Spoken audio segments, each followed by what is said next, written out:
તો નમસ્કાર દર્શક મિત્રો, સ્વાગત છે તમારું અમારી આ યુટ્યુબ ચેનલમાં. તો મિત્રો, ઘણા મિત્રો દ્વારા કોમેન્ટ કરવામાં આવતી હતી કે ગુજરાત કરંટ અફેર્સનો વિડીયો લઈ આવો.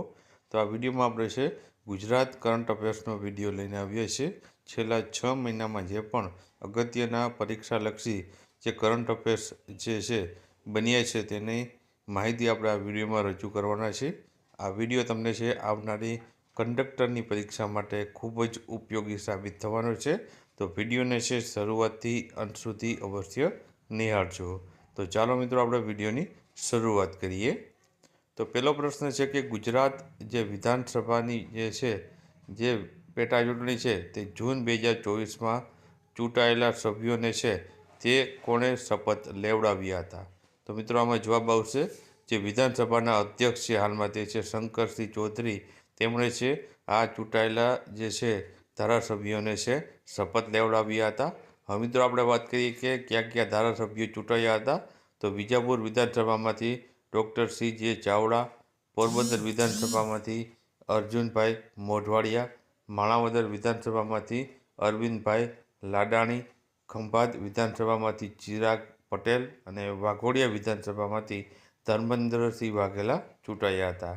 ત્યારબાદ આગળ વાત કરીએ તો ગુજરાતમાં છે રાજ્ય કક્ષાની યોગ દિવસની ઉજવણી ક્યાં કરવામાં આવી હતી? તો જવાબ આવશે બનાસકાંઠાના નળાબેટ ખાતે છે જે રાજ્ય કક્ષાના યોગ દિવસની ઉજવણી કરવામાં આવી હતી. ત્યારબાદ મુખ્યમંત્રી ભૂપેન્દ્રભાઈ પટેલે વિશ્વ પર્યાવરણ દિવસ નિમિત્તે નમો વન છે તેની મુલાકાત લીધી હતી. તો તે ક્યાં આવેલું છે?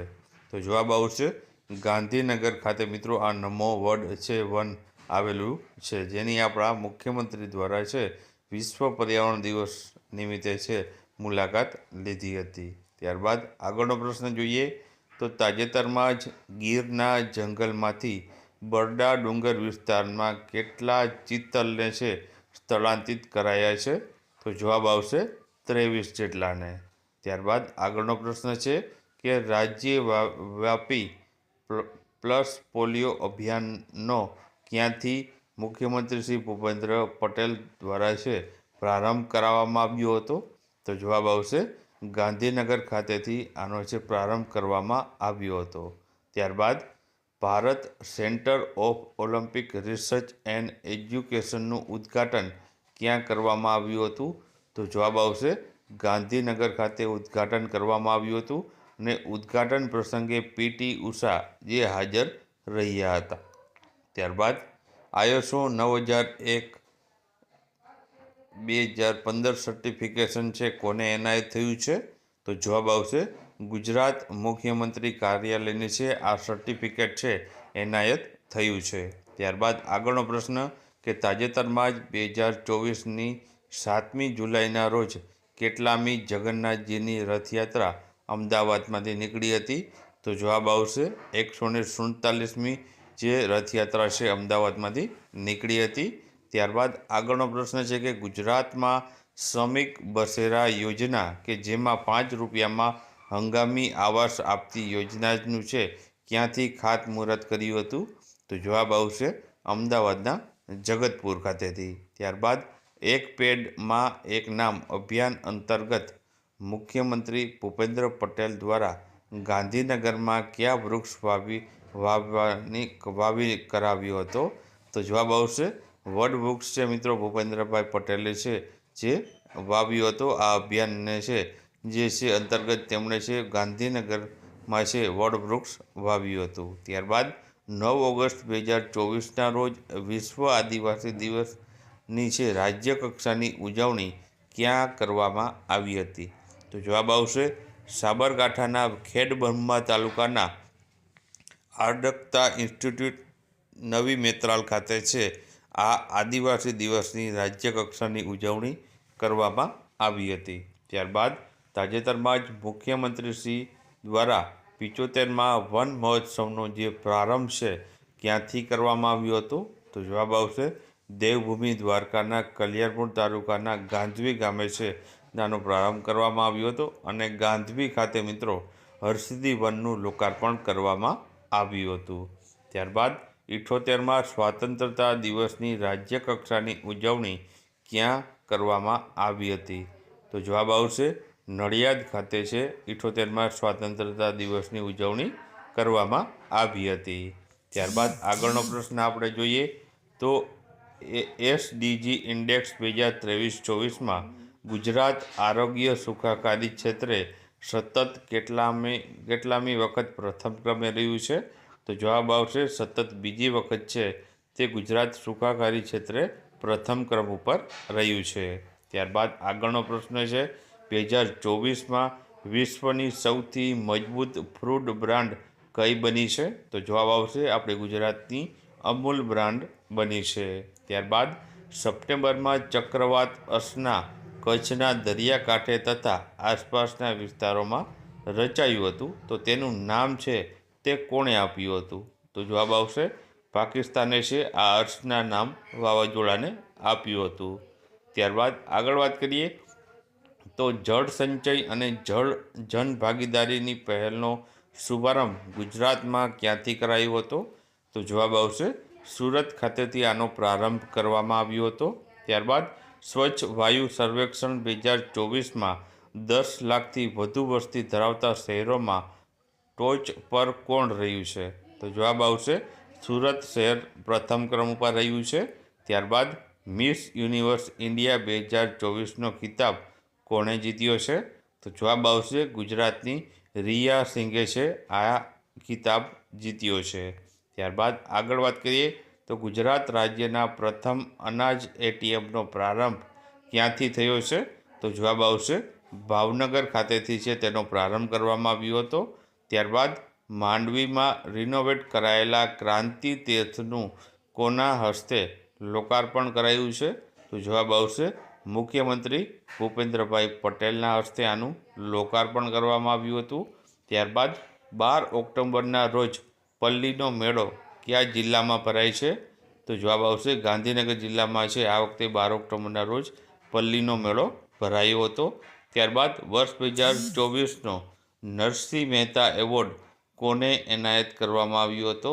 તો જવાબ આવશે કમલ વોરાને છે એનાયત કરાયો હતો.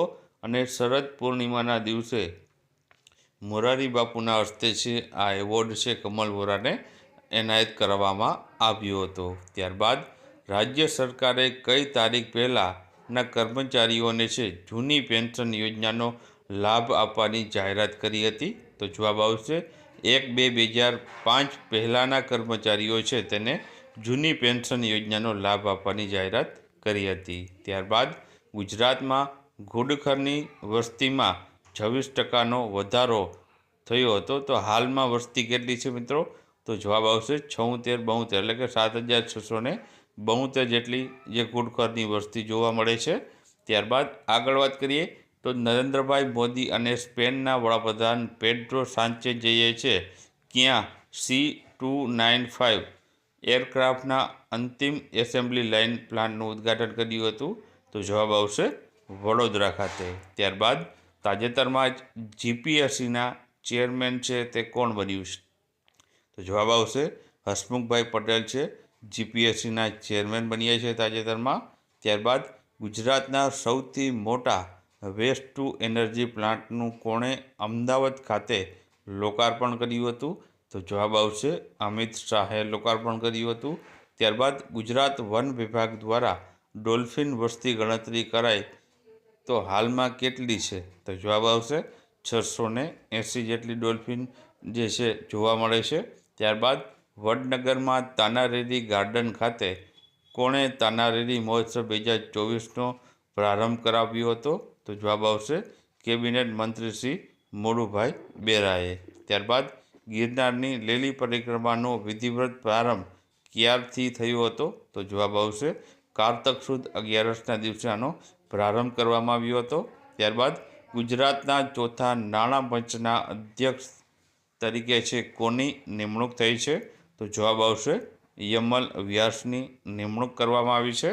ત્યારબાદ મુખ્યમંત્રી શ્રી ભૂપેન્દ્રભાઈ પટેલે ખેડૂતો માટે પોષણક્ષમ ભાવે મગફળી, સોયાબીન, અડદ અને મગની ખરીદીનો રાજ્યવ્યાપી પ્રારંભ ક્યાંથી કર્યો હતો? તો જવાબ આવશે હિંમતનગરથી પ્રારંભ કરવામાં આવ્યો હતો। ત્યારબાદ ગુજરાત પોલીસ ભરતી બોર્ડના અધ્યક્ષ તરીકે છે કોની નિમણૂક કરવામાં આવી છે? તો જવાબ આવશે આઈપીએસ નીરજા ગોટરોની। ત્યારબાદ આગળનો પ્રશ્ન, ગુજરાત સરકારની 11મી ચિંતન શિબિરનું આયોજન ક્યાં કરવામાં આવ્યું હતું?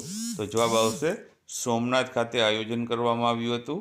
ત્યારબાદ કવિશ્વરશ્રી દલપતરામ એવોર્ડ વર્ષ 2024 માટે તથા 2023 માટેનો છે તે કોની પસંદગી કરવામાં આવી છે? તો જવાબ આવશે વર્ષ 2024 માટે પ્રવીણ પંડ્યાની અને વર્ષ 2023 માટે છે લલિત ત્રિવેદીની છે પસંદગી કરવામાં આવી છે। ત્યારબાદ આગળ વાત કરીએ તો સ્ટોક્ડ જેલીફિશની દુર્લભ પ્રજાતિ ક્યાંથી મળી આવી હતી? તો જવાબ આવશે દ્વારકા ખાતેથી મળી આવી હતી। ત્યારબાદ તાજેતરમાં જ વોટર ફેસ્ટિવલનું જે આયોજન ક્યાં કરવામાં આવ્યું હતું? તો જવાબ આવશે અડાલજની વાવ ખાતે છે આ વોટર ફેસ્ટિવલનું આયોજન કરવામાં આવ્યું હતું। ત્યારબાદ ભારતના પુશઅપ મેન રોહતાસ ચૌધરીએ કઈ જગ્યાએ છે પીઠ પર 27 કિલોગ્રામ વજન રાખી એક પગે 722 પુશઅપ કરીને અહમદ અમીન બોડલા જે પાકિસ્તાનનો છે તેનો રેકોર્ડ તોડ્યો છે? તો જવાબ આવશે ગાંધીનગર ખાતે આ જે છે રેકોર્ડ તોડ્યો હતો। ત્યારબાદ ગુજરાતના સોલાર એનર્જીથી ચાલતા સૌપ્રથમ લાઇટ એન્ડ સાઉન્ડ શોનો પ્રારંભ ક્યાં થયો છે? તો જવાબ આવશે શામળાજીમાં થયો છે।